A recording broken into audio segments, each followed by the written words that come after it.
Right, just to let you know, the stream and recording have started, Chair. Thank you very much.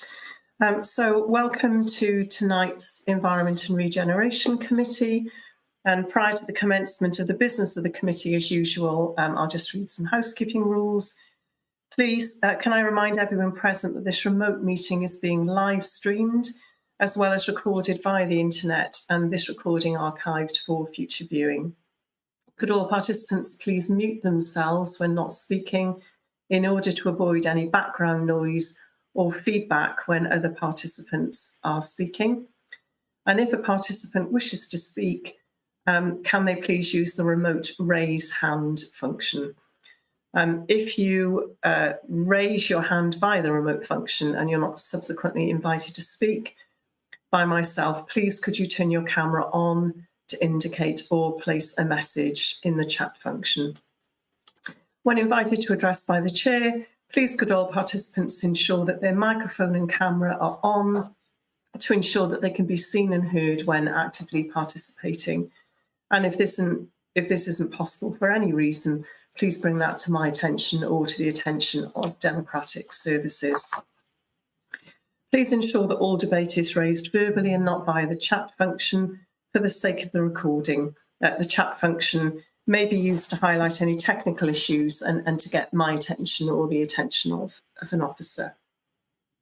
So please can I welcome all committee and non-committee elected members, cabinet members, our officers and Vale residents, and anyone else who's watching the live meeting broadcast.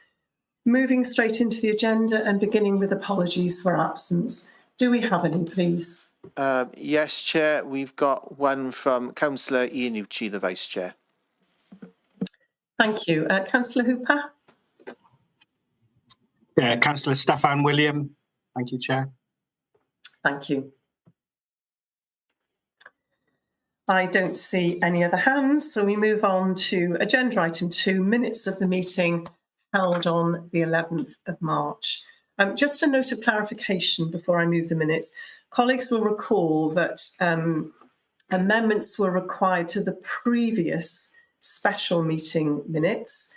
And at the last committee, we asked if those minutes could be amended direct so they would provide a standalone accurate record. I've since clarified that's not permissible. So the amendments to those minutes are recorded in the minutes that are before us this evening. I hope that clarification is helpful. And on that basis, I propose the minutes. And unless there are any queries, can I have a seconder, please? Councillor Drake. I'll second those. Thank you very much.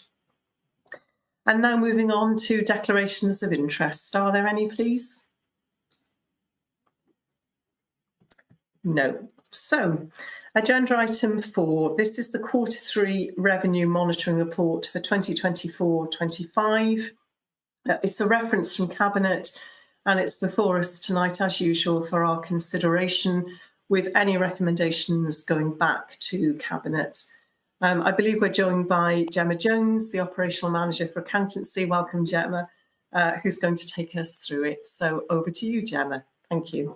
Thank you very much, Chair. And I'll very briefly take you through the report because I think a lot of the themes within the report have been picked up in the previous quarters. In terms of the overall position, which is summarised within the report and then detailed in the appendices 1 to 8, there is an unplanned use of reserves reported of 12.7 million, and that primarily represents some of that continued pressure that we are seeing across schools' budgets, pressures in school transport, and pressures in respect of children and young people's services. There is also significant pressure in respect of adult social care, although that's been mitigated by income to a certain extent in year. Within this scrutiny committee's remit, there are some pressures across neighbourhood services, and some of that pressure is in respect of savings that have been identified for implementation in 24-25 that haven't been delivered, or is that there is some lag on delivery of those savings. And some of those pressures are in respect of pressures such as market forces for HGV drivers and regarding some of the costs around maintenance of roads. There is some mitigation in year within neighbourhood services in terms of income, particularly in waste, regarding recycling income, and also some additional income in respect of services like enforcement. In terms of the other service area that's within the remit of the Scrutiny Committee, in terms of places, is also the main pressure it's seeing is in respect of delivery of savings, albeit it's broadly on track to deliver its savings within year and has caught up with some of the lag on delivery against 23-24 savings as well. There is some surplus being reported within the place budget, and that's regarding the shared prosperity funding in the main, but some other grant funding schemes as well. And I suppose some of those core staff being used to deliver some of that grant scheme and being offset by some admin grant to a certain extent. There has been a pay grant that's been further improved the position across all services in year from Welsh Government. So that was in respect of the differential between the budgeted pay award and the actual pay award that was agreed. So broadly, most services are reporting a slightly improved position from Q2, albeit I think realistically it's been considered that despite some of the additional grant funding going into schools, it's likely there would be a net deficit in the region of about £4 million at year end. And obviously we'll very shortly know what the actual outturn for schools will be. And therefore, whilst we've had some upside in terms of historic collection of arrears for council tax and also in terms of external borrowing costs, some of that has needed to be set aside to offset that expected net deficit for schools. So there's been an extra £2 million set aside as part of this report towards that projected position.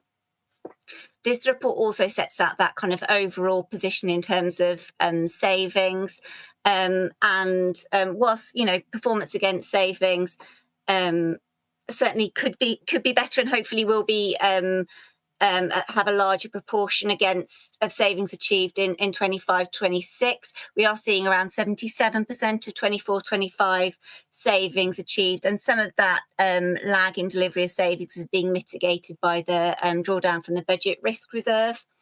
And you'll also see reported in this analysis projected drawdown in reserves that takes us to a projected balance of around £53 million of reserves at the end of 24-25. So those are the main points I was going to draw out on the report, but I'm happy to take any questions or comments. Thank you very much, Gemma. Any questions or comments from anyone, please? I don't see any hands, but if I may, Gemma, can I ask a question in relation to reserves? So I note the use of reserves and the ensuing reduction. Can I ask how healthy is the Neighbourhood Services Reserve? So the Neighbourhood Services Reserve isn't particularly healthy. There has been a lot of commitment from the Neighbourhood Services Reserve towards capital schemes. So there's a significant drawdown planned as part of the Penarth Land Slip scheme. There's also been funding allocated to other kind of significant neighbourhood services schemes. So the Neighbourhood Services Reserve is pretty much allocated as part of the capital programme. As you'll be aware, Chair, as part of our preparation for 25-26, we've moved to a certain extent away from some of that service-based reserves, more to a reserve approach where it's we're trying to match reserves directly to risks and transformation proposals, and therefore I suppose going forward we're seeing fewer service reserves anyway. So we haven't built up the Neighbourhood Service Reserve going into 25-26. But what we have done is invested more in the kind of reserves around reshaping, digital transformation, and also that budget risk reserve that's intended to support more broadly around lag on delivery of savings. Thank you, Gemma. That's a really helpful clarification. Councillor Ernest, please. Yes, Chairman. Yeah, perhaps, Gemma, just touching on the point that the Chair raised about the reserves a few minutes ago, there's been a lot of concern, of course, over particular actions that have been taken by neighbourhood services in the last few weeks in respect of the removal of certain waste facilities. And I'm just interested to know really whether the savings on that, if you're able to answer that, if you can't answer it, I do understand. But I'm just wondering whether savings that you've that the department will be making through the withdrawal of certain waste facilities across the county has impacted on that reserve to any particular extent. If that isn't too difficult to answer, if it is, I apologise. Thank you, Gemma. I'm guessing because this is a quarter 3, quarter 4 report that might affect your answer, Gemma, but over to you, please. Yeah. So certainly, Chair. I mean, I think there's no assumptions about impact on reserve included as part of this report, and also no assumptions around that in terms of the monitoring position. Obviously, it's very much something that we'll need to kind of evaluate going into the new financial year. Okay, thank you. Right. Thank you very much, Gemma. Thank you, Chairman. Thank you, Councillor. Thank you, Gemma. I don't see any other hands. Oh, Councillor Prothero, please. Thank you, Chair. It's a question, Gemma, to do with some of the work streams. I understand that we are working on mitigating unplanned uses of reserves, and we have a schools budget task force which is in progress. So, and I know they're looking at school contracts and agency spend, amongst other things. So I'm just wondering, as it's in progress, is there anything that you can share with us on that work stream, as it's one of our pressures? Thank you. Councillor Prothero, I mean, I think there's due to be an update in terms of the kind of schools task force and the approach around some of the schools' pressures and deficits to corporate performance and resources scrutiny committee, I think, shortly. So that's probably where, in terms of getting that kind of broader update, I would suggest. I mean, certainly there were cost pressures identified as part. I'm very conscious this is kind of slightly outside of the scrutiny area, although the report's broader than that. So there were cost pressures allocated, and there's been some movement in terms of identifying that procurement resource and that challenge resource around schools in deficit. So there's been some kind of movement in terms of developing those work streams, but there'll be obviously further information provided as part of that update to corporate performance and resources scrutiny. Okay. Thank you, Gemma.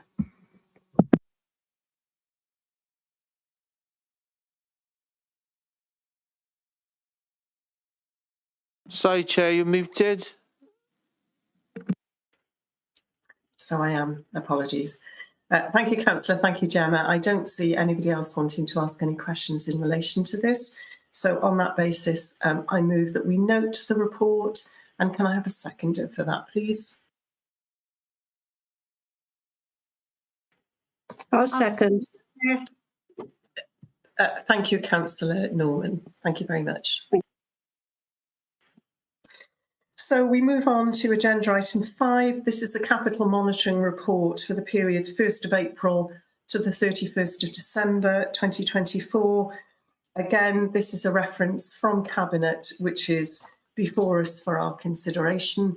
And Gemma, I believe you're going to talk us through it again. So over to you, Gemma. Thank you. Thank you very much, Chair. So again, it takes us to the position to the end of December 2024. And there is some slippage highlighted as part of this report. So taking the kind of approved programme down from just short of 90 million to just over 80 million. And spend at the time of this report was only 39 million. So a lot of spend expected to hit the capital programme by year end. There is a scheme that is highlighted as part of this report that's relevant to the Scrutiny Committee, and that's the Brilliant Basics toilet scheme. that's seen some improvements made across a number of toilets within the Vale.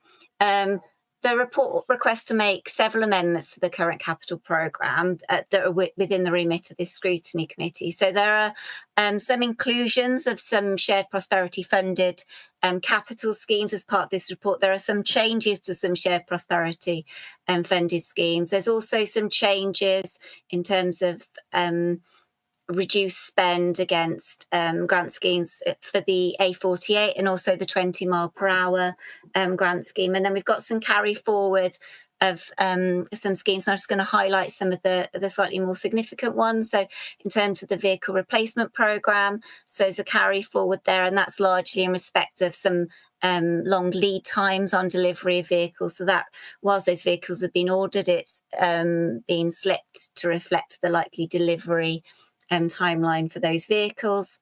Some carry forward against coast protection and land drainage, and Dinas Powys flood resilience.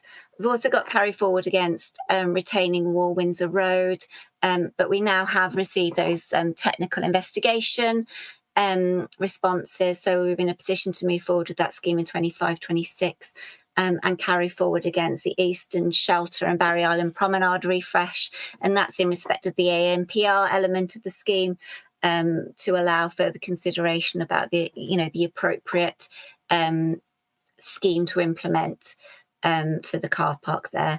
And also we have some carry forward for place in respect of the scheme for country park toilets. And that's because we've been successful in application for Welsh Government grants. So that funding will be carried forward as match funding to a slightly wider scheme. So those are the main points I was going to draw out on that report. But again, happy to take any questions or comments. Thank you very much, Gemma, taking us through that. That's really helpful to focus on those issues that are particularly relevant to this committee. Councillor Ernest, please.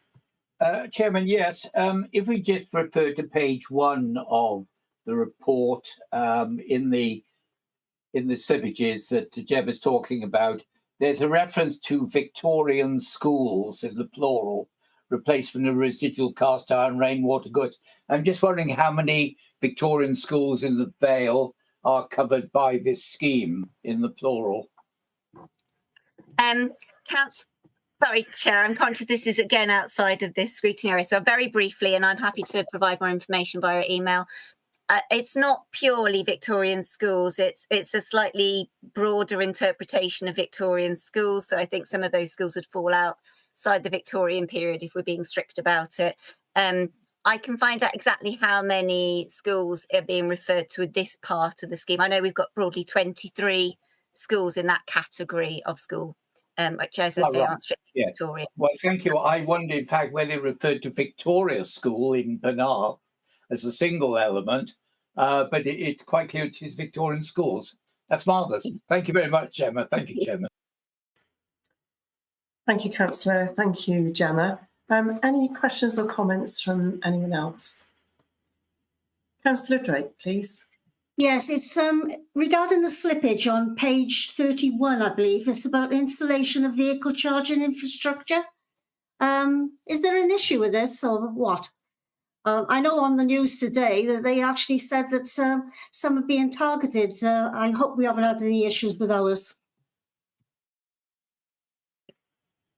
Gemma, are you able to come back in? Yeah. Thank you. Apologies, Chair. I don't have the answer to this, but I'm happy to take it away and try and find out. I'm certainly not aware of any that have been targeted, but I can find out and confirm.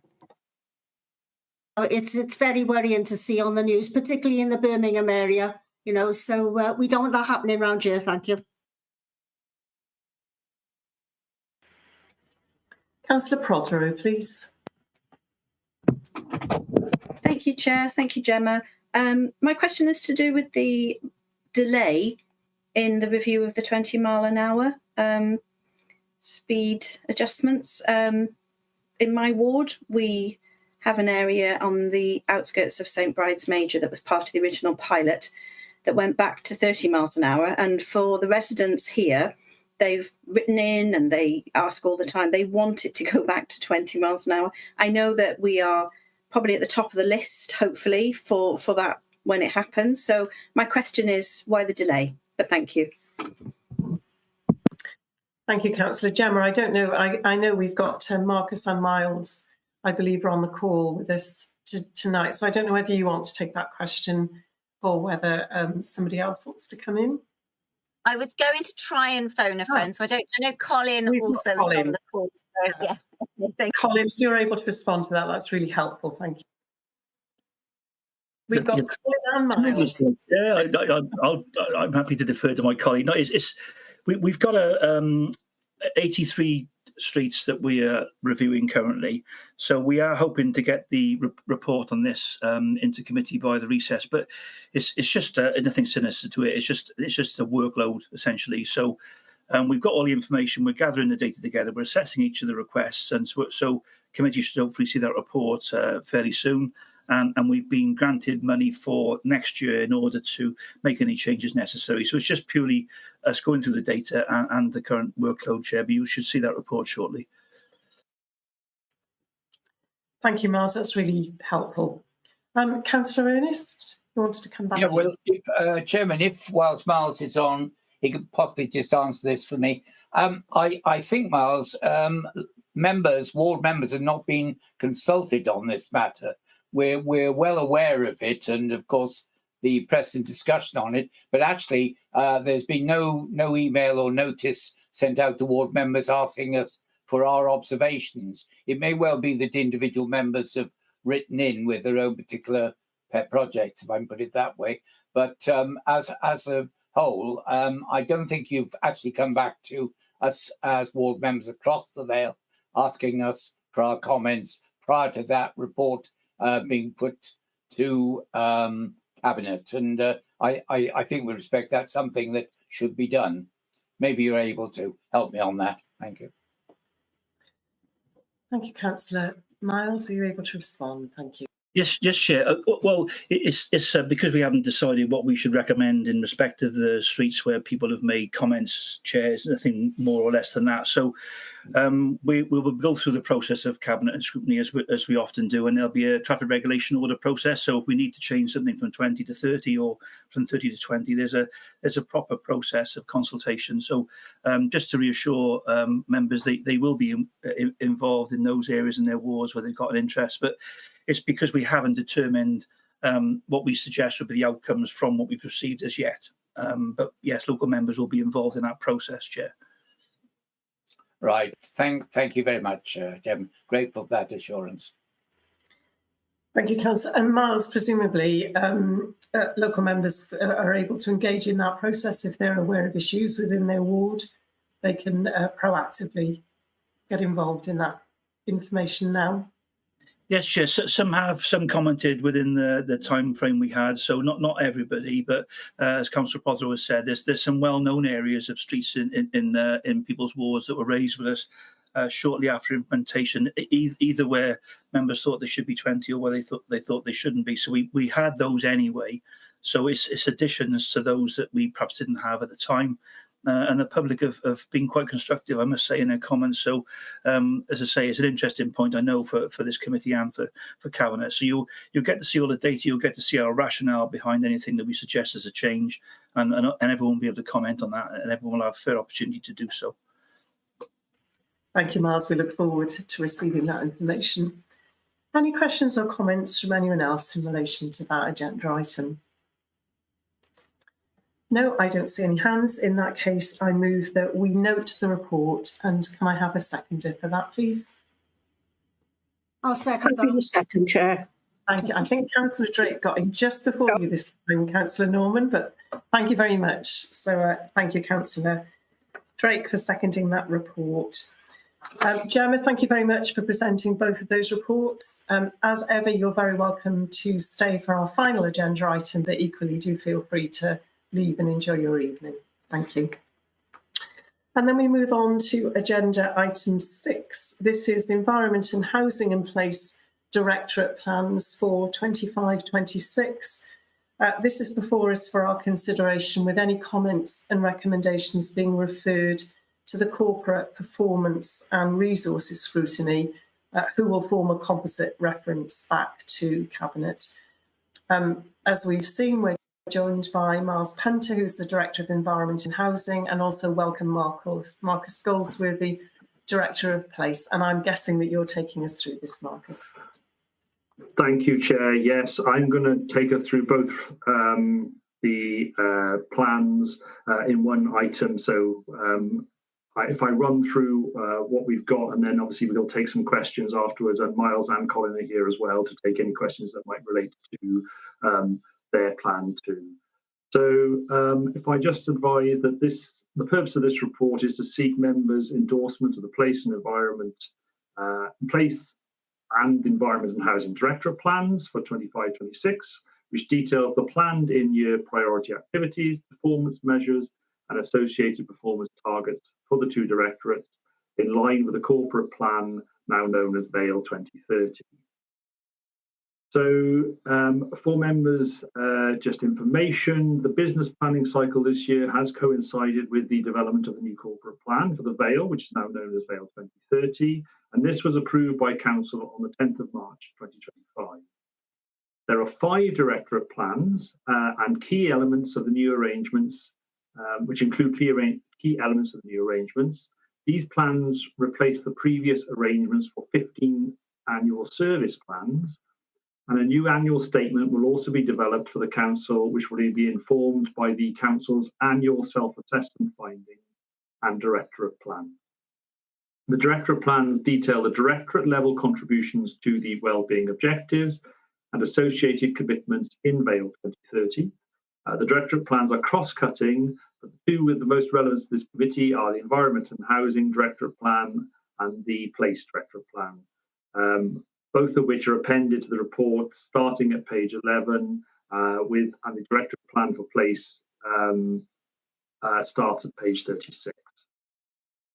Access to the 3 other plans is available via the link shown in the background papers and the heading on page 10 of this report.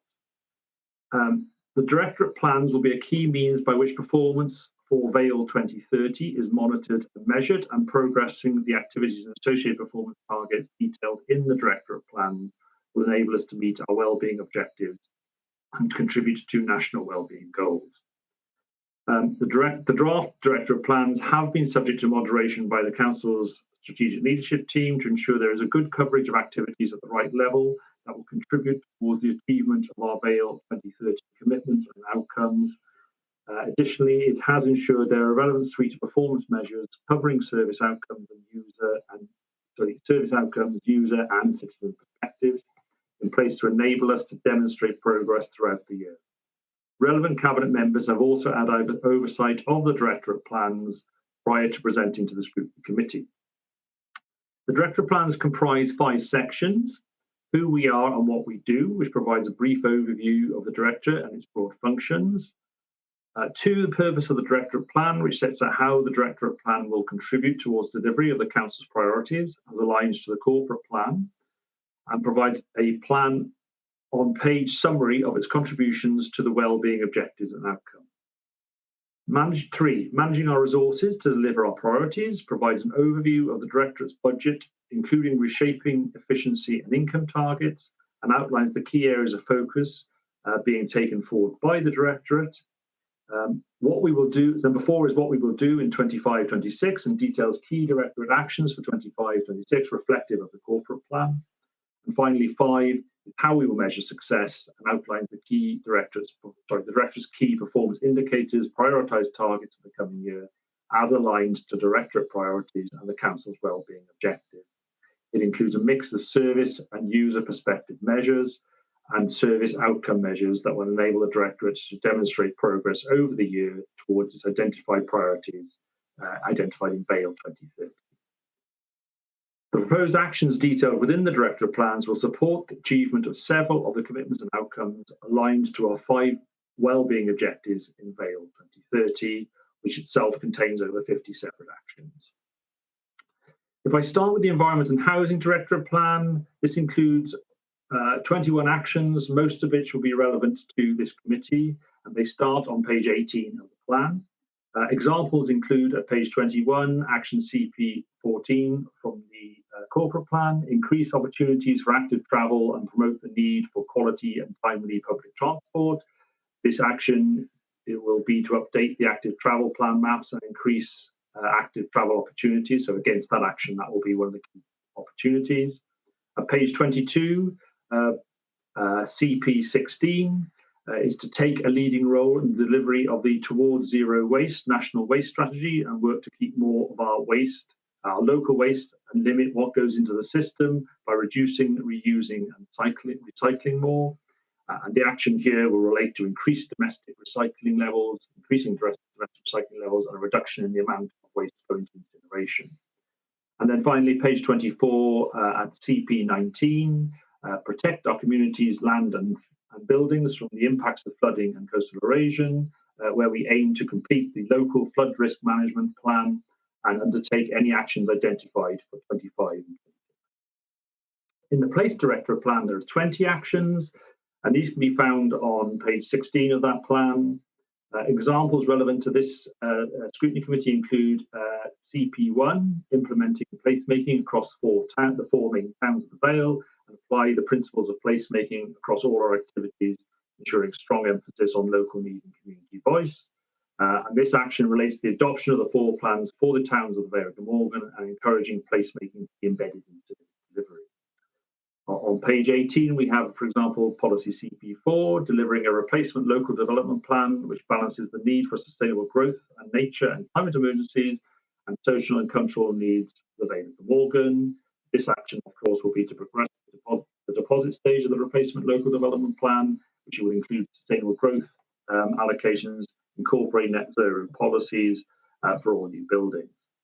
And on page 18, CP2, delivering a programme of investment and regeneration in Barry through the Barry Making Waves, Levelling Up, Plan for Neighbourhoods and Transforming Towns programme.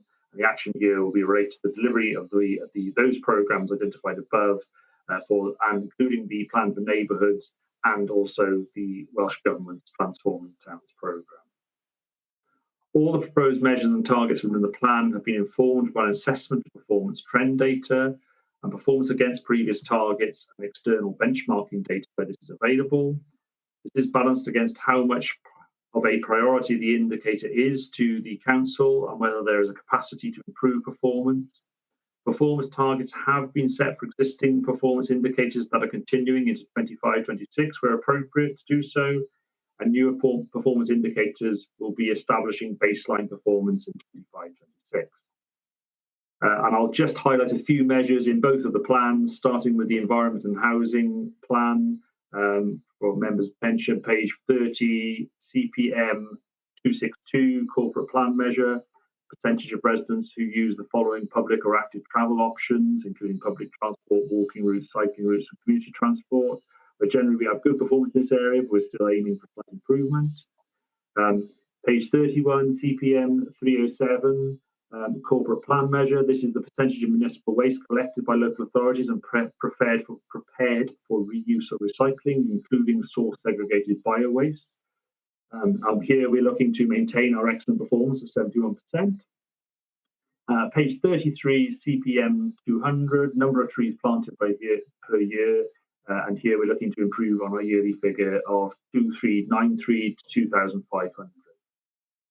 In the Place Directorate plan, measures include at page 27, CPM 053, average and individual vacancy rates in the Vale's main town centres, including Barry, Penarth, Llantree and Cowbridge, where we're seeking to ensure that the average rate of 10.9% gets no worse.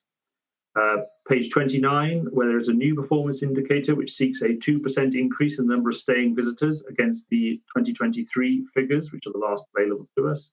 And page 31, CPM 61, which is the percentage of all planning applications determined within 8 weeks or subject to planning performance agreement or extension. And here we're seeking to maintain the 90% plus figure we achieved last year. All proposed targets have been set and are commensurate with the level of resource available to the directorates.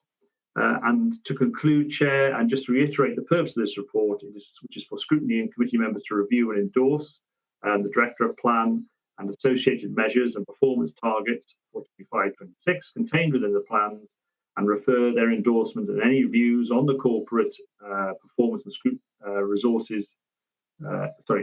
Refer their endorsement and any views to the Corporate Performance and Resources Scrutiny Committee in order for a composite response to be developed and referred back to Cabinet on the 1st of May.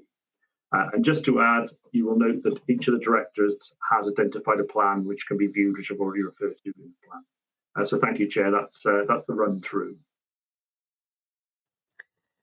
Thank you very much, Marcus. I'm sure committee members will have lots of questions. There's lots of positive things in this report, but if I can just jump in quickly with a question, just seeking assurance really. I note that the plan on page 8 talks about the permanent closure of the car park in Court Road, and obviously that's a decision that it has not been decided to progress at this time. So I'm just wondering why that's still in here. I don't know whether you want to pick that up, Marcus, or whether that's one for Miles. Miles, thank you. Yeah, Chair. The savings within the Directorate report are lifted straight from the budget report. So there will be changes in terms of some of the lines there. And as you quite rightly say, Court Road, we're due another report back to committee on that. And also part of the savings and income for car park charging was to do with on-street. And again, committee's due another report on that. So one thing I will say is that the bottom line figure, the 2.3 million, is what doesn't change. So if we don't make the savings on the lines that are given in the report, we've got to make them elsewhere. So you're quite right, Chair, to raise that, but it's just a direct lift from the budget report. Bear in mind these directorate plans were produced some time ago at the time of the budget set-in process. Thank you, Mars. It's really helpful to have that clarification, because I'm sure members of the public, seeing that may also be concerned. So really useful for you to clarify that. Councillor Norman, please. Thank you, Chair. Thank you all for a very concise report. I'd just like to say to Marcus, page 19 of the report, it's about street cleansing and maintaining the level of ensure our streets, roads and neighbourhood environments are clean, well managed, etc., etc. How does this equate with the removal of the quite a number of the rubbish bins throughout the area? And will it make any much impact, or how's the impact been measured yet? Thank you, Councillor. I don't know whether you want to pick that up, Miles, or whether Colin wants to. I can see, Colin, you put your hand up. Do you want to pick that one up? Yeah, thank you. If I can pick that one up, Chair. Thank you, Councillor Norman. Those are savings that are attributed to the street cleansing service, and we are undertaking a number of measures to improve efficiency in that service. And one of the items was a removal of those litter bins, and we have completed the removal now of 192 across the Vale. I must admit, other than a few queries from members of the public and some members, we haven't really seen an impact on cleansing standards. But the idea of removing those litter bins really were to deal with duplication of some of the bins that we have in the area. We had far too many, which was a bit of a drain on our resource, maintaining and emptying those quite frequently. But it also is a little bit about moving forward as well, being a little bit more efficient and dealing with the managing the household waste problems we had with fly tipping in some of those bins, and about increasing recycling as well. So it's a bigger picture really with the litter bins. It's not just about removing them to save resource. It's not about that. It's about changing the way we manage the service. And going forward, we are in the middle of a reshaping review, a street cleansing reshaping review. And the idea there, we'll look at new ways of working so we can achieve some of these savings, but also the ambition is not really to change the standard of the way we work. So we look a bit more efficient, have more efficiency in the service. It might mean that we were perhaps delivering a more mobile service rather than persons on the ground in communities. And the idea with that service is then we engage with the voluntary sector, that we've already got 70, 80 litter champions, and we look to reshape the way we have that service is delivered integral with our own service, and then work with the likes of Keep Wales Tidy and maybe town councils and other volunteers, and look at new initiatives like Adopt a Street and different things. So the service will look different going forward, because we all know we won't have the budget to maintain some of these areas in the future. But it's not about delivering a lesser service. The ambition is to deliver a different service, engaging with different partners and being more efficient. And that's the ambition for that area. Thank you, Colin. Just a quick one. How can you encourage more people to recycle? I've known from people putting stuff into black bags that could easily be recycled. Is there any way we can enforce it or encourage it in any way? Or we can enforce it. Yeah, so we do have statutory powers to enforce it, but we've always kind of taken that educational approach. And I think, you know, it's worth noting that the residents across the Vale are excellent recyclers. The only way we've been one of the best performing authorities in Wales because of the contribution that residents have made. But unfortunately, we all know there is only a minority that spoil it. But we keep on with the campaigns. You know, we've brought lots of service changes in over the last few years, and every time we do a service change and we put new literature out there, and we've got waste wardens on the street who target specific areas, all of that contributes to better recycling performance. And now we've got the soft plastics trial commencing in 2 weeks in the Penarth area, and hopefully that will increase participation a little bit more.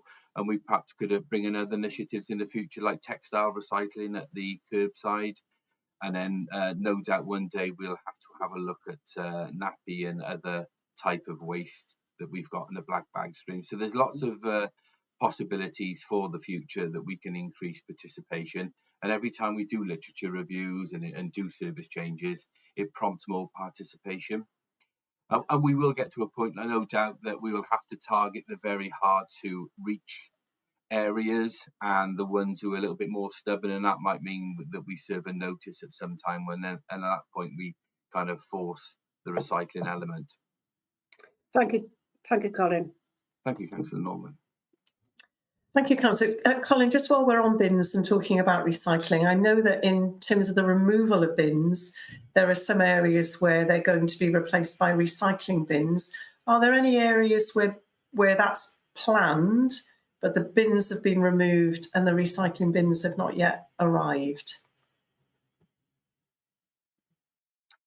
Yeah, that is correct, Chair. So we first removed the 192 litre bins across the Vale. That is fully complete, and we're installing recycling bins as we speak across the Vale now, and that will be completed by the end of this month.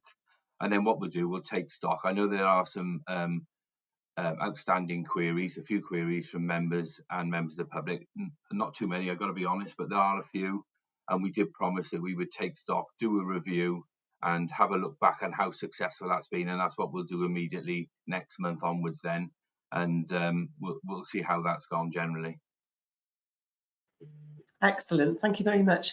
Councillor Ernest, please. Yes, thank you, Chairman. Can I commend the report in the main? I think it's very good, and it gives a very broad indication of the way forward over the next few years now for the council. My one query, and it's more a general query as much as anything, and that's where percentages are quoted. And I'm looking particularly on page 33, percentage of local authority vehicle fleet which are zero emissions, 6.8%. Well, 6.8% of what? Have we got 30 vehicles? Have we got 10 vehicles or 5 vehicles? It would be very helpful where these percentages are put in relating to a known figure to have the actual, what I call the cash figure, you know, as because that way councillors and the public can identify then exactly what we're talking about. And we've got the percentage of reported fly tipping incidents which lead to enforcement, 70.83. That's great. 7 out of 10 led to enforcement. How many actual in fly tipping events were there? Were there 1,500 or 20? So I think the officers will get my point that maybe it's possible where there's percentage also, or indeed to put a a figure as well, because that will help the explanation of that particular target. Thank you very much. Thank you, Councillor. And I think that's a helpful comment that we can note and record and send back to corporate performance and resources in terms of our response to making sure that this report is as clear both for ourselves as elected members, but also for members of the public. So we note that. Thank you, Councillor. Councillor Elliott Penn, please.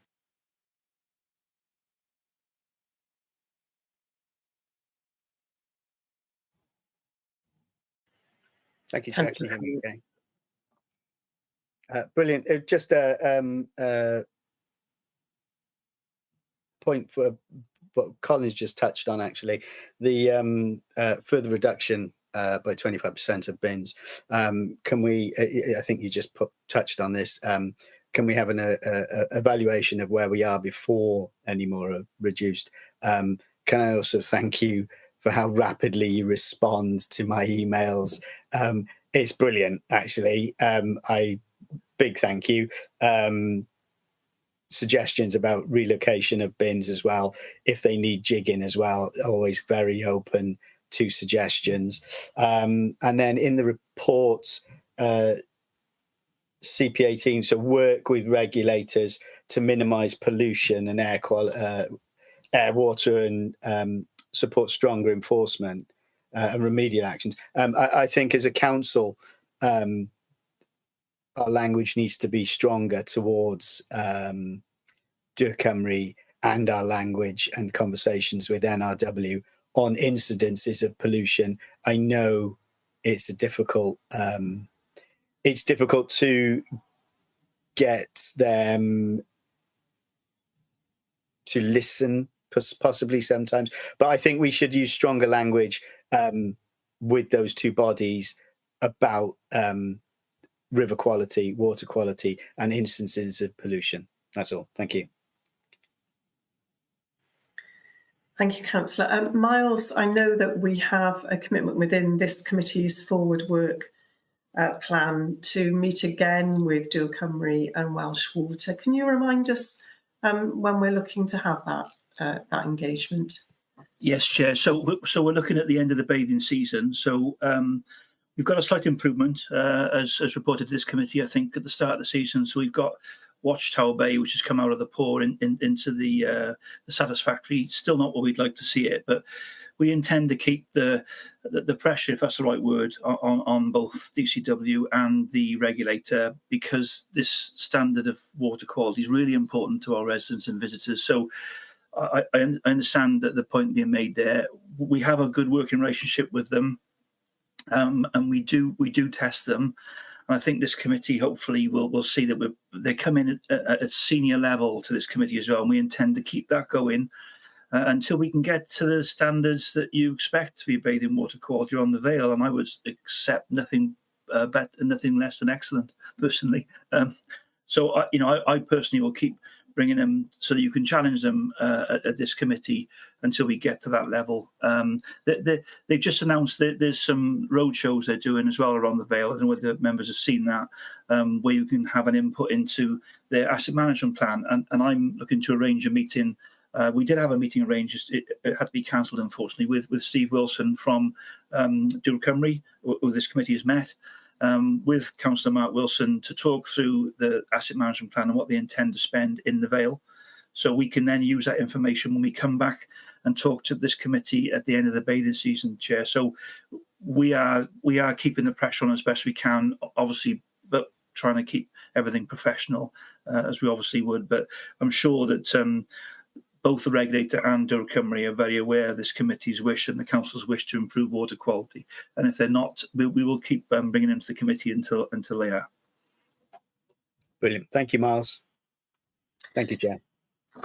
No, thank you. Really important issue. And we look forward to engaging with the regulator and with Dŵr Cymru Welsh Water when the season has concluded, and hopefully, as you say, Miles, it'll be really interesting to see what the investment is going to be, because that was something that we spoke with them about specifically when they appeared before the committee last time. Councillor Hooper, thank you for your patience. Thank you, Chair. A couple of quick questions. The first one's for Miles on their policy. And just, I noticed that we had a question on the 20-mile-an-hour review, and it sounded like resources may have been an issue. And I just reflect on the fact that there was a car parking review on Barry Island that was promised in 2022, and we're just going to consultation with residents now. So I'm interested, as a broad question, whether or not Miles thinks he's got the resources to take on all the points in his plan here. And then I'll come on to some two questions for Marcus after that, if I may. Yeah, that's fine. Miles, are you able to respond to that? Thank you. Yeah, Chair, it's a fair point. We have a very small traffic management team, and we manage the services that we have reasonably well. I think when you get a large piece of work like the 20-mile-an-hour review, then it does slow other things down a little bit. We are able to recruit to support us at these peak times, but it's not a post with the skills that's easy to source. So there's not many traffic engineers out there that we can bring in to help us at these times. And then in a normal period of activity, we don't have the budget to support that level of staffing. So traffic's one of those areas where we do find difficulty in recruiting senior, suitably experienced officers. So I take Councillor Hooper's point. We have this outstanding commitment for the changes to residential parking at Barry Island, and it has taken us too long to get the meeting as we would wish. But we are trying to balance the amount of money we spend on traffic management with the resources we have. And sometimes you get a big peak like the 20-mile-an-hour review, and it does slow other things down. So hopefully when we get over that period and we've announced the changes, if any, that members wish to make, we'll get to a period where we're back as we should be, Chair, in terms of our response to the normal day-to-day matters of this council. Thank you, Miles. Councillor Hooper, did you want to come back in? Yeah, and thanks, Miles. And for Marcus now, just on one thing, just a note, the plan for neighbourhoods, we were going to at some point discuss the difference, how that's changed from the previous iteration. But on the Making Waves project, I noticed a reference to additional resources can be brought into play if required. Just recognising that this particular project has already had to have a resource review. Is that in relation to its current another review that's going on at the moment, or can we just magic resources up from where? I'd love to know. Thank you.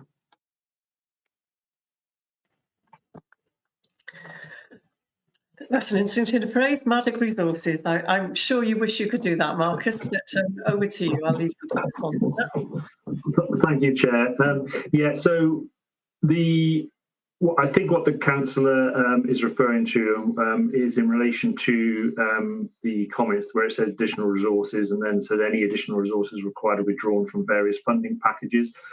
As part of the Levelling Up Award, the package wasn't just a lump of 19.6 million. Elements of it were specifically defined for contingency work, consultancy work, and capacity building. And so where we do need outside support to work with our partners and develop the scheme, so for example, APP are part of the scheme, we have appointed a consultancy firm, Cushman & Wakefield, to carry out negotiations around some of the issues around land transactions and other parts of the scheme on our behalf. So as and when we do need specialist resources and expertise, we do have the facility to draw down the funding packages which are specifically identified for those purposes. So just to explain, that is what that means, and that's how that's set up. It's very similar. The plan for neighbourhoods is exactly the same. There are specific contingency pots there to help us develop and bring the plan forward. And there will be, I can assure you, a report coming to both Cabinet and this scrutiny, which explaining the differences between plan for neighbourhoods and the previous iteration of the long-term plan for towns. Guidance, we're still getting drip-fed bits of guidance on that, and as soon as we have the full picture, we will be coming back to the committee. Thank you very much, Marcus. Councillor Prothero, please. Thank you, Chair. Sticking with the theme of bins, I hope you don't mind. I promise I'll be gentle on this one. So in the rural Vale, we also have had lots of bins that have been removed, and we are also a tourist spot. This weekend was particularly busy with a crawl, walk, run festival on, and it was carnage afterwards with the limited bins that we've got. So I'm quite nervous that we are looking at removing another 25%. And I know, Colin, that you did assure that you weren't going to be moving bins from tourist areas. And I just wanted to ask for clarity of what you consider to be a tourist area. So there may not be shops selling rock and buckets and spades, but in the rural Vale there are places, St Donat's, the Heritage Coast Path, Ogmore Castle, the walk down to the river. We get an awful lot of visitors and bins have been taken away. So I just want to make sure that in these areas, the remaining bins won't disappear overnight. And so it was really clarity over what you consider to be a tourist spot. That was my first question. Sticking with the bins as well, we've now got 2 Keep Wells Tidy hubs in the village hall in Ogmore and also at the Cups at Southerndown. My residents, they are taking up the challenge. There are daily sightings of red bags, and it's really, really good to see that people want to help, and they really do want to keep everything clean and tidy in our beautiful environment. So I just want to make sure that we don't let them down and do things in certainly in areas where really we need to have some form of bins. The other question then was to do with the reduction of cleaning of public conveniences. Absolutely delighted with our refurbished coastal toilets. Really, really lovely. I know we have to make some cuts, so I just want to know how much less cleaning of these toilets we're going to have, because this is public health and safety. The summer's coming, more people are visiting. So it was just to ask you about that too. Thank you. Thank you, Councillor. Can I add to that before officers answer? Because page 8 of the report also talks about a reduction of service standards across resorts, but doesn't specify what that means. So is that again relating to the cleansing of public conveniences, or is that relating to something else? So I don't know who's picking that up, whether that's Miles or Colin. Marcus. Colin, thank you. Okay. Thank you, Councillor Prothero. I can assure you and all other members that there are going to be no bins being taken away overnight, and there isn't a plan in place for the next 25% at the moment. We're going through that reshaping programme for the street cleansing services, so we can look at new initiatives and new ways of working and how we can carry on deliver those standards as best we can with other alternative support as that budget shrinks in future years. So yeah, we will take stock of what we've taken out already, and we will not be moving forward yet in any capacity until we've done that and we complete the reshaping programme. So I assure you that we will not be turning up in a vehicle or a vans and taking more of your litter bins away. What we would call tourist areas, so if we look at Southerndown, the top area, and Ogmore, all the beach and common areas across the car park, and where the highest footfall is, that's what we would kind of generally class as a resort area. So likewise in Barry Island, Jackson's Bay, Coldnap beaches, etc., and Penarth Front, we've not taken any of the bin provision away. And at the moment there's no plans to do that. And when we get to do a review next month, I would suggest that we, if any members got any queries about the bin provisions in their area, we will undertake a litter survey to see if there's been an implication or impact on what we've done, and we'll undertake those surveys and we'll have those discussions if necessary. is really good and pleasing. I know the Keep Wales Tidy volunteers are really active in your area, and we will always be on hand to provide support for the collection of red bags and support Keep Wales Tidy and volunteers as necessary going forward, because we all know that's going to be the model we're looking at, is supporting volunteers and working them to supplement our own resources and to carry on delivering services for the future. The reduction of public conveniences, there's no specific agenda there. It's part of the reshaping programme that we're doing to look at the street cleansing services at all. The public convenience comes under that area. So we may look at the hours that we open the toilets, but that would be subject to some sort of scrutiny yet. So there's no plan as such to shut down toilets. And certainly in resort areas, the intention is to keep them and open, and as we do later in the evenings in the summer, when those attractions attract high footfalls, similar to Penarth, Barry Island, etc. And it's really pleasing that you're happy with the Brilliant Basics works that to those improvements at Ogmore, Southern Down, and Lantern Major as well. The reduction of service standards.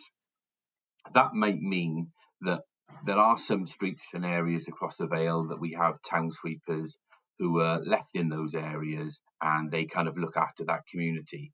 What might happen as the outcome of the reshaping works is we might change our service standards and say, you have your collection on a Wednesday, so somebody will come and inspect your street on a Thursday, and we will litter pick it and clean it as necessary, and then we won't be back until the following week. So that's the changes in service standards, really. It's kind of being a bit more universal across the whole of the areas. And where some areas have a dedicated sweeper cleaning multiple times a week, it might mean that we can only provide that service once a week in line with the waste collections. So we follow on from that service. And then what we can maybe do is supplement that with volunteers, adopt the street, and kind of new initiatives and kind of champions as well. We've got lots of voluntary litter pickers, 70, 80 working across the Vale. And maybe we can coordinate some of that work with our own work and try and supplement it accordingly. I hope that kind of answers your queries, Councillor Prothero, but I'm happy to kind of pick up with you anytime outside of the committee meeting.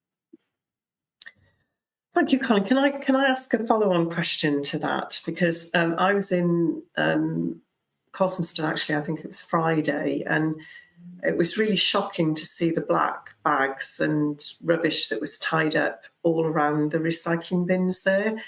And I was also walking through my ward recently and watched somebody come out of their house with domestic waste, which they tied in a bag and put in a nearby bin, and thankfully the vast majority, the overwhelming majority of Vale residents are very respectful. We've heard about the excellent recycling rates that we're justifiably proud of in the Vale and grateful to Vale residents for. But what more can we do to address those issues where we know that kind of abuse of public facilities is still happening? Is there anything more that we can do to address that? Yeah, so those bins at Cosmeston are attracting fly tipping, unfortunately. So we may have to look at where they're positioned in a car park and speak to Marcus's team to see if we can relocate them up near it, more to the office area. I guess all members have seen when we used to have those community bring sites, wherever you put a bin, it just seems to attract fly tipping and other waste, and that's always a challenge. So some of the litter bins we targeted at 192 weren't just randomly selected. They were bins that were duplicated. There's still bins near to most of the facilities, and I understand not everywhere. And we kind of targeted the worst abuse where household waste was becoming a problem. And we do actively work with our enforcement teams, and the guys who empty the bins quite frequently will often look at or search a bag or keep evidence or keep it aside for the enforcement teams to follow up. And we have issued a number of fixed penalties in the past. And the next measure we're looking at the aperture on the litter bin. So it's quite broad, it's quite wide on some of the bins we have. So you can easily stuff bags or whole carrier bags through the aperture of the bin. So we're looking to manufacture a plate that we can put over the bins and put some bars in the middle of them. So it narrows the access. So you can only post pieces of litter or a can or something. So we're going to try that next, trial in some of the areas of the Vale, so we can limit how much content you can put through the bin. People may dump a bag next to it. It's very difficult to kind of regulate that, but all we can do is keep doing some campaigns to increase the communications around it, highlight it. It's a criminal or an offence of some sort, subject to a fixed penalty notice if you're caught. Keep searching the bags and responding accordingly. And if we can make some tweaks to the aperture to prevent people being able to do it in the first place, maybe that will help as well. So they're the immediate measures that we've thought about. Yeah, that's good. Thank you. And I do think it's important to remind people that, you know, when they dump household waste beside bins, it is fly tipping. But it's also helpful to remind people that if they're struggling with the limit on black bags, if they've got a justifiable reason for having an increase or having a purple bag, for example, they should contact the council and have that conversation with us to see if that support is available to them. So anything we can do to address that, Colin, I know the team are working really hard. Councillor Ernest, please. Yes, thank you, Chairman. Well, can I congratulate you on visiting part of my ward at Cosmoston the weekend, and I'm sure you enjoyed your visit. But my point really is slightly wider than that. On the railway walk as well, Colin, there have been reports. I must admit I haven't visited there because I've not been there for a day or so, but are reports that because a lot of dog users use that walk, it has created problems with the provision of bins. But I think the wider point I wanted to make is if we are removing bins, that is putting greater pressure on those bins that remain in terms of volume, because I'm sure there are a lot of very good people, very responsible people who will take their bags of rubbish, whatever it is, and look for the nearest bin. And of course, if the most immediate bin has been removed, they will move on presumably to the next bin and use that. Are there any plans for increasing the frequency of collections from the bins that remain so as to ensure that the overflowing situation that inevitably is going to occur can be overcome? Thank you. Thank you, Councillor Colin. Thank you, Councillor Ernest. I've not seen the top end of Railway Walk for recently, but I frequently use the bottom end, and yes. I haven't noticed anything particular, but I know there is some bin provision still there. So I'll make a point of going up to the top by Archer Road area, I guess, and take a little look. But I think we did have reports of the one bin in Archer, round the Archer Road terrace area, being frequently abused on a daily basis with household waste, and I think that was what was causing the problem there. But I'll ask the team if we can have another look at that. I guess next month, when we take stock of the work we've done and the bins we have removed, I think that we will be undertaking some consultation with our staff to understand what the bins are like on a frequency of emptying and whether there's been an impact, and to understand a little bit more. We haven't specifically increased the frequency of emptying on the other bins, and nobody has reported capacity problems as such. I no doubt we still get the odd person fly tipping it in a litter bin, and most of the time that's what causes the overspill of the bins. So somebody comes along, put 1 or 2 carrier bags or a black bag in that bin, but people carry on using it for the rest of the week, and then you get the overspill. And it is usually created not from small pieces of litter, because they are quite big, these litter bins. It's usually when somebody deposits carrier bags or large amounts in one go. But we'll undertake that work next month, and if committee wants me to come back in a few months' time and just do a small presentation on kind of how the aftermath of that removal of litter bins, and try and put some data together, I'll kind of present that back on where we are with some of the work we've been doing. Thank you very much, Colin. Thank you, Chairman. Thank you, Councillor Ernest. Thank you very much. Councillor Prothero, you wanted to come back in? Yes, thank you, Chair. I've just been sitting thinking. I mean, I really think that it would be really good if we could support the volunteers that we have now, that we will rely on more in terms of their litter picking activities. Like I said, we've got a couple of hubs. I know that there are other hubs springing up.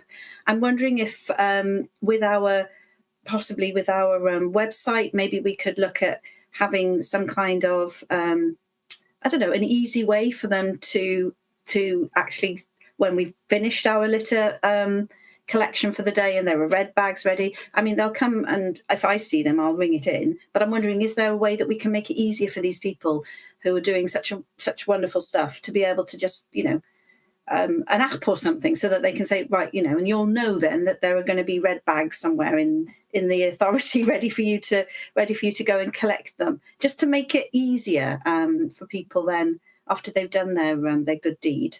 And I'm also very pro supporting and encouraging this kind of behaviour, and I'm wondering if there's ways that we can do this to kind of champion what they're doing, you know, so you incentivise rather than look at penalising people when they flight it, you know, just to make it more of a positive experience as well. Thank you.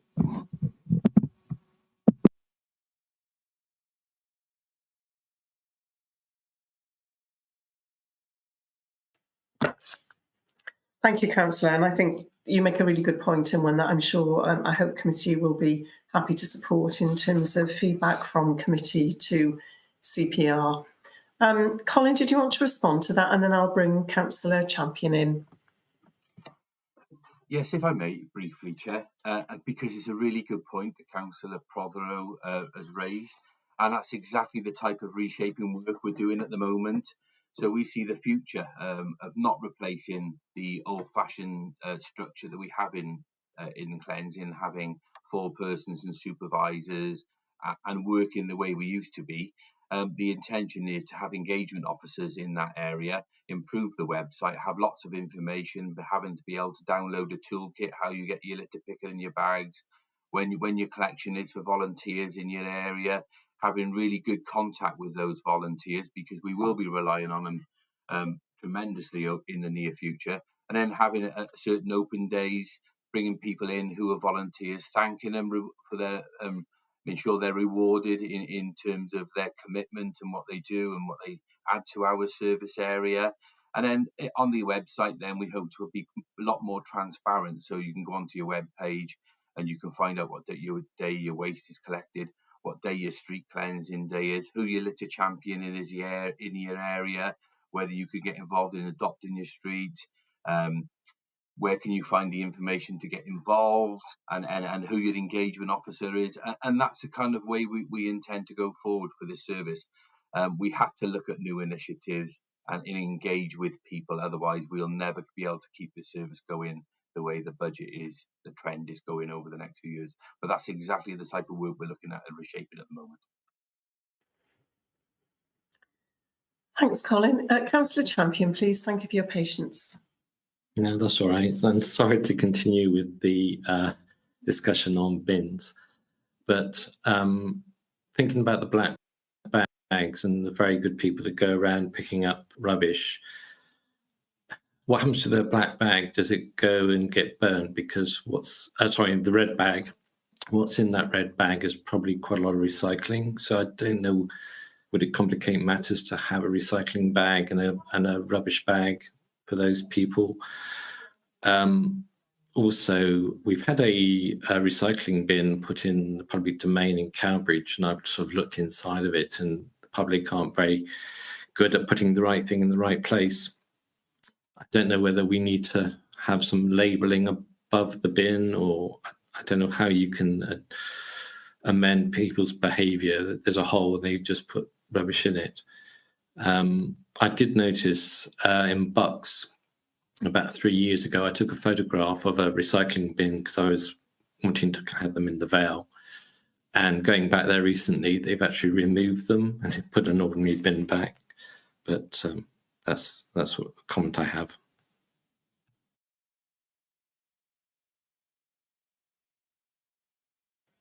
Thank you, Councillor.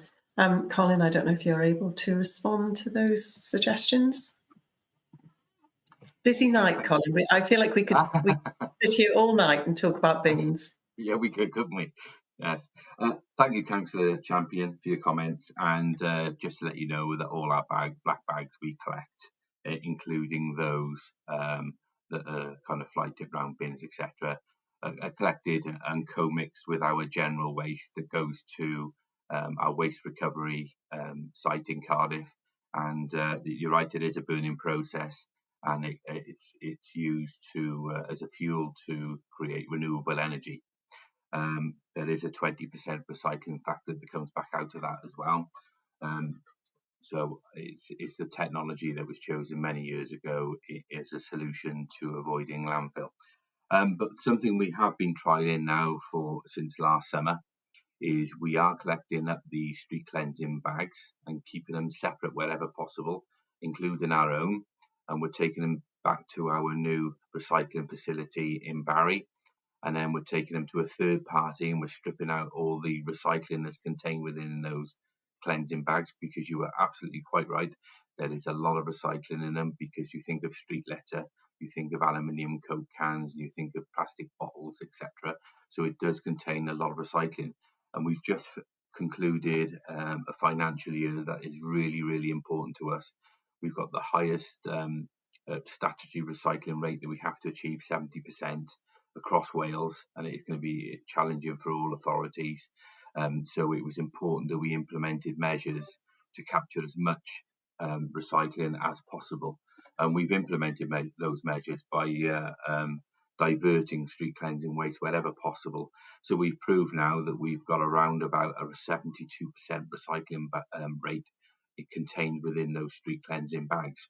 So you're quite right, it does contain a lot of recycling. So I'm not sure how long we can manage to do that, because there is a financial burden that goes with that.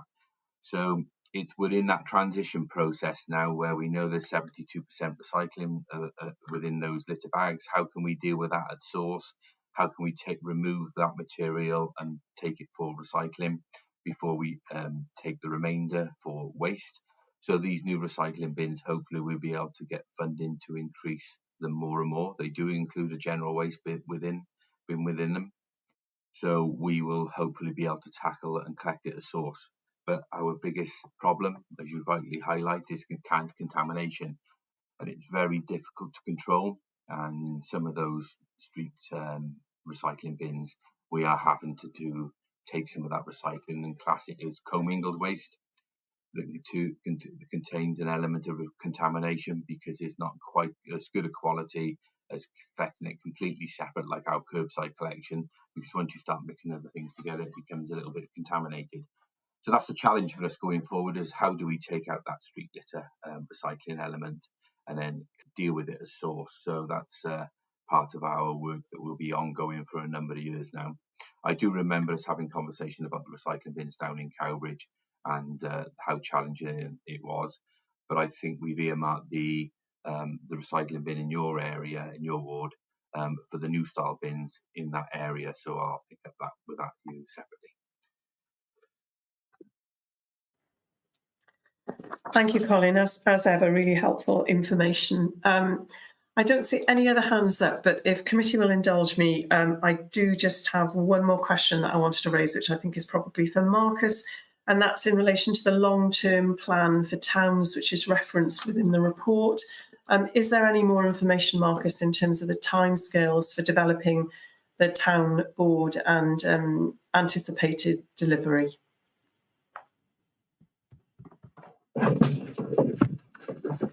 Thank you, Chair. A meeting was held 2 weeks ago of the board in its form as was if you like, constituted under the long-term plan for towns. That was to consider how they move forward, and I think that we will hopefully have more information about what the government intends, how the government intends us to work in the next 12 months.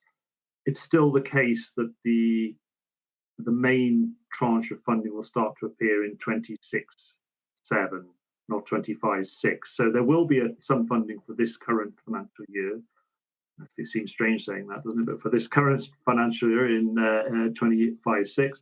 but it will be essentially set up funding with some additional funding possibly which can be channeled into a small number of projects. The majority of the funding stream will start in 26/7. So there is some progress. I can't give a definitive date. As soon as we have that, we will bring a report back to scrutiny. Excellent. Thank you very much, Marcus. Really appreciate that information. So I don't see any more hands. There are some things I've noted. I'm not sure they're recommendations to go forward to CPR. I think they're probably for officers, although actually having said that, one of them may be. So what committee has talked about is it would be helpful if percentages within the report could be translated into money and numbers where that's relevant to ensure that the report is as clear as possible in terms of what the council is trying to achieve. We've also said that it's really good to hear about the plans to support volunteers, and we just want to encourage that consideration is given to supporting volunteering as much as possible, given how essential they are for the council to deliver its vision, and also incentivising that engagement.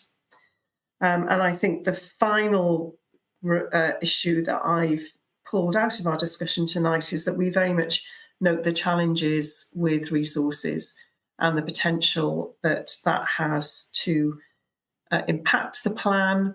And I'm sure this is the intention from officers, but to continue to ensure that elected members are kept informed of progress and delays through the scrutiny process. So I move that we note those comments and that they are referred to officers or to CPR as appropriate. Can I have a seconder for those? Second, Chairman. Thank you very much, Councillor. Great. So that's really helpful. Committee, that concludes our business this evening. And as this is the last meeting of this municipal year and potentially the last time we meet in this scrutiny, can I thank my deputy, who isn't with us tonight, but my thanks to Councillor Catherine Iannucci Williams for her support, and also to all committee members for your support throughout this year. As things stand, the next meeting is scheduled for some date in May that I don't actually have in front of me. Mark, I don't know if you can help me. Do we actually have a date for May? Bear with me, I'll just double check, Chair. Thank you. Thank you. Apologies, Mark. I should have had that before me, but I don't.